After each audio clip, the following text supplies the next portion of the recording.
देखिए, जो लोग बचपन से ही बहुत ज्यादा दुबले पतले होते हैं, शरीर में बहुत कम ताकत होता है, किसी काम में मन नहीं लगता, हर वक्त थका थका महसूस करता है, उनकी सबसे बड़ी प्रॉब्लम होती है कि वो जो कुछ भी खाते हैं वो उसके शरीर में लगती ही नहीं है। वे कुछ ऐसे गलतियों को कर देते हैं या फिर कुछ ऐसे बातों को ध्यान नहीं रखते जो कि उसके भोजन को पचने से रोकता है, उसके शरीर में लगने से रोकता है, और वो जाने अनजाने में इन्हीं गलतियों को बार बार दोहराता है, जिससे ना तो उसके शरीर का ठीक तरीके से विकास हो पाता है और ना ही मन और बुद्धि का। लेकिन अभी मैं आपको कुछ ऐसे टिप्स के साथ साथ कुछ ऐसे गलतियों के बारे में बताऊंगा जिसे अगर आप समझ लेते हो तो आप जो कुछ भी खाओगे उसका कण कण आपका बॉडी पचाएगा और उसका कण कण आपके बॉडी में लगेगी। तो वीडियो को अंत तक जरूर देखिएगा। पहले हम लोग टिप्स के बारे में बात करते हैं और फिर अंत में हम लोग गलतियों को सुधारेंगे। टिप्स नंबर 1, देखिए, सबसे पहले आप ये समझिए कि आप जो कुछ भी खा रहे हो अगर वो ठीक तरीके से नहीं पच रही है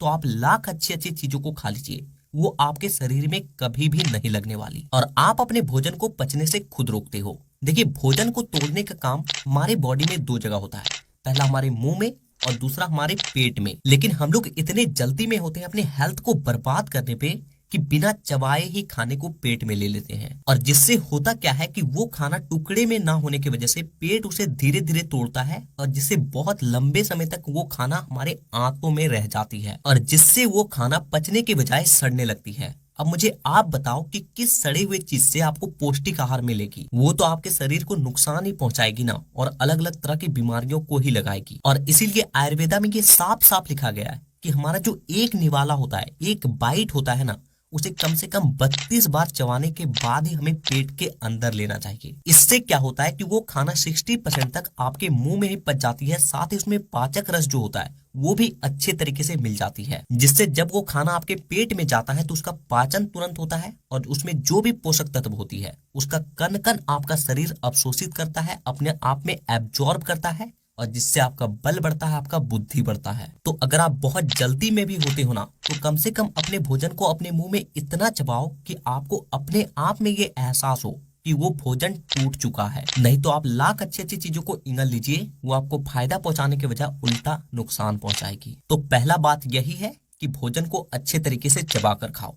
टिप्स नंबर 2, देखिए, पुराने समय के लोगों के साथ ऐसा नहीं होता था, उसके शरीर में बल भी होता था और वो हष्ट पुष्ट भी होते थे। और ऐसा नहीं है कि वो बहुत अच्छी अच्छी चीजों को खाते थे, नहीं, नॉर्मल चीजों को ही खाते थे, लेकिन उसका कनकन पचता था और कनकन उसके शरीर में लगता था। और इसका सबसे बड़ा रीजन था कि पुराने समय के लोग योग आसन किया करते थे, और जो कि आज के समय में धीरे धीरे लुप्त होती जा रही है। आपको ये जानकर हैरानी होगी कि पुराने समय के लोगों के पास इतना ज्ञान था कि वो हर एक प्रॉब्लम के लिए एक अलग योग आसन बनाए थे। सिर में दर्द है तो ये आसन कर लो, आंख की रोशनी बढ़ानी है तो ये आसन कर लो, खून का बहाव ठीक तरीके से नहीं हो रहा तो ये आसन कर लो, शरीर में फुर्ती नहीं है तो ये आसन कर लो, बल नहीं है तो ये आसन कर लो। ठीक इसी तरह से भोजन को पचने के लिए भी दो बहुत ही कारीगर के आसन थे। पहला, वज्रासन। हर तरह के आसन को हमें सुबह खाली पेट करने को कहा जाता है, लेकिन वज्र आसन एकमात्र ऐसा आसन है जिसे हमें भोजन करने के बाद करना चाहिए। इस आसन को करने के लिए आपको ज्यादा कुछ नहीं करना है, बस भोजन करने के 5 से 7 मिनट के बाद जमीन पे कुछ बिछाकर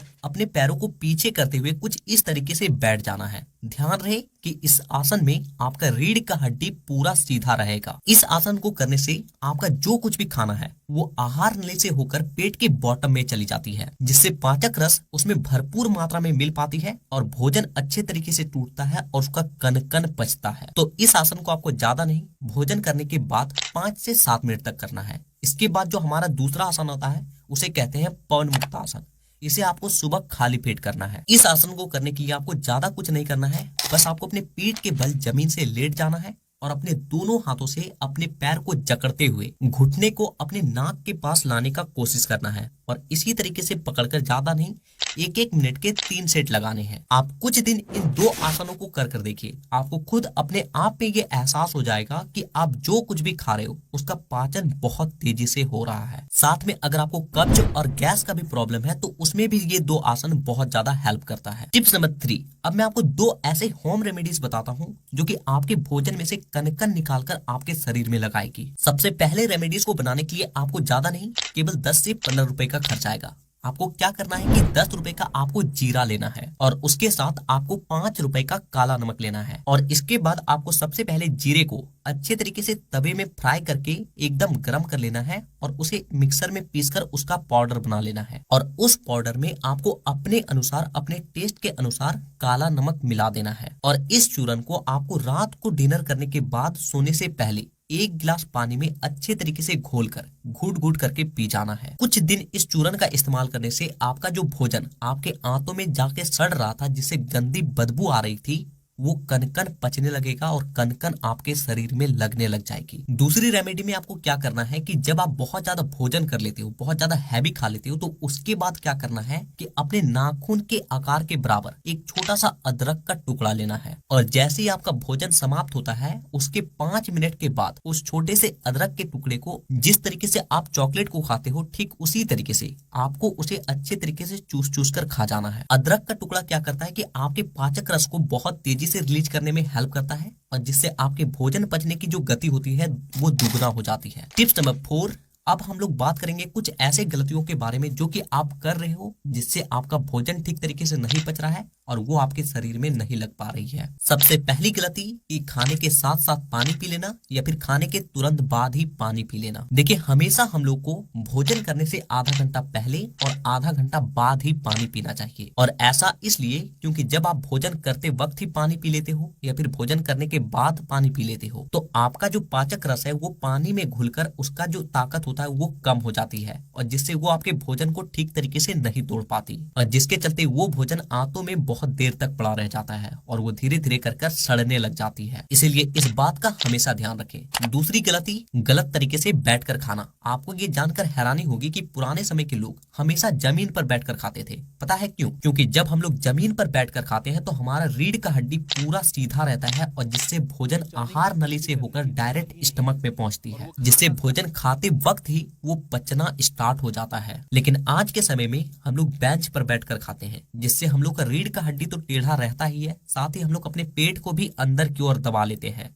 और जिससे वो भोजन आहार नली में ही अटक कर रह जाती है, जिससे भोजन का तो पाचन ठीक तरीके से नहीं होता, साथ में सीने में जलन और भी कई तरह की समस्या होने लगती है। तो बेंच और टेबल पर बैठकर खाते हो तो बहुत अच्छी बात है, लेकिन अपने रीढ़ के हड्डी को सीधा रखो, नहीं तो जमीन पर बैठकर खाओ। तीसरी गलती कि हरी सब्जियों को कम खाना। आयुर्वेद क्या कहता है कि आपका जितना भोजन है उसका ठीक आधा आपका सब्जी होना चाहिए। लेकिन आज हम लोग सब्जी को केवल टेस्ट के लिए लेते हैं, लेकिन आपको पता नहीं है कि सब्जी की वजह से ही आपका भोजन आपके आंतों से बाहर जाती है, मल के रूप में बाहर जाती है। और ऐसा इसलिए क्योंकि हरी सब्जियों में फाइबर होता है, रेशे वाली चीजों को फाइबर कहा जाता है और वही चीजें आपके मल को जकड़ कर रखती है और आपके बॉडी से बाहर निकालती। लेकिन आज के समय में तो हम लोग सब्जी खा ही नहीं रहे। तो इस बात का ध्यान रखें कि अगर आप सब्जी कम खा रहे हो तो अपने खाने के साथ सलाद को जरूर ऐड करें। चौथी गलती कि आप जो कुछ भी खा रहे हो उसके ऊर्जा का इस्तेमाल ना करना। आज के यूथ क्या कर रहे हैं कि खा रहे हैं और सोकर मोबाइल चला रहे हैं या फिर कहीं पे पड़ जा रहे हैं, जिससे उसके बॉडी का ब्लड सर्कुलेशन स्लो हो जाता है, भोजन पचने की गति स्लो हो जाती है, साथ ही बॉडी में ऊर्जा का खपत कम होता है।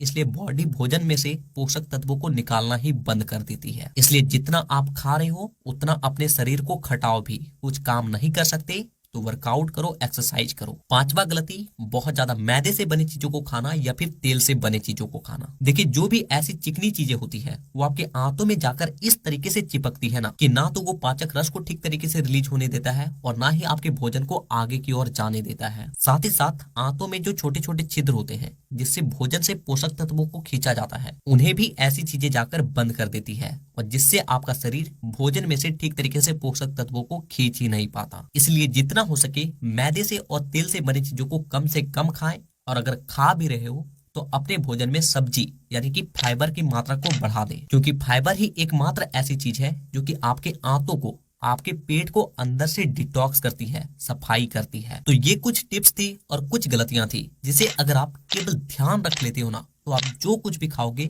उसका कन कन पचेगा और कन कन आपके शरीर में लगेगी। तो अगर आपको इस वीडियो से जरा सा भी हेल्प मिली हो तो वीडियो को एक लाइक जरूर कीजिएगा।